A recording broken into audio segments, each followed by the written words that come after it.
सुप्रभात बच्चों। आज की कक्षा 9वीं की साइंस की वर्कशीट नंबर 57 हिंदी मीडियम में गुरुत्वाकर्षण बल के बारे में हम पढ़ेंगे। गुरुत्वाकर्षण गुरुत्वीय बल के प्रभाव में गति के बारे में पढ़ेंगे।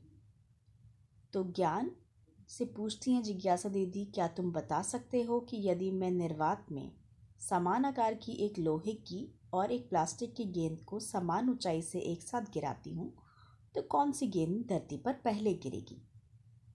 निर्वात का मतलब होता है कि जहाँ पे बिल्कुल हवा नहीं है, सारी हवा निकाल दी गई है। तो ज्ञान कहता है कि दीदी मेरे अनुमान से लोहे की गेंद का द्रव्यमान अधिक होने की वजह से वह पहले गिरेगी प्लास्टिक की गेंद से।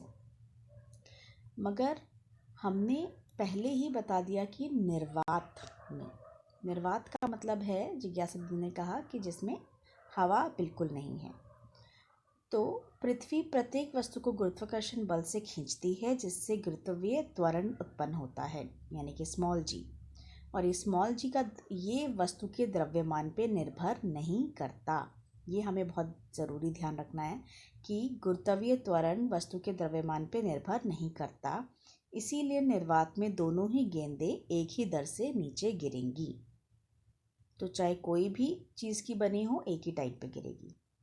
अब यही गतिविधि एक समान परिस्थिति में एक पंख और एक पत्थर के साथ करेंगे। अगर हम एक पंख लेते हैं और एक पत्थर लेते हैं तो और देखें कि दोनों में से पहले धरती पे कौन गिरेगा। तो अगर वायु का तो क्या होता है कि जो ये आपका पंख है, इस पे वायु का प्रतिरोध होता है, जबकि पत्थर पर इसका प्रतिरोध नहीं होता वायु का। इस वजह से पत्थर पहले गिरेगा और पंख बाद में गिरता है। मगर अगर हम इसी एक्सपेरिमेंट को निर्वात में करें तो ये एक समान गति से ही नीचे गिरेंगे, क्योंकि गुरुत्वीय त्वरण जो है, जो वस्तु है, उसके माप पे नहीं डिपेंड करता। अब धरती के निकट की दूरी को हम धरती के त्रिज्या के बराबर ले सकते हैं। इसीलिए स्मॉल जी को हम ए से अगर रिप्लेस कर देंगे, जो हमने 3 इक्वेशंस मोशन की पढ़ी थी, कि स्मॉल ए को v is equal to u plus g t हो जाएगा ए टी की जगह, s is equal to u t plus half g t square हो जाएगा, और v square minus u square is equal to 2gS। A की जगह हमने क्या डाल दिया? g सब जगह पे। तो ये तीनों इक्वेशंस ऑफ मोशन चेंज हो गई।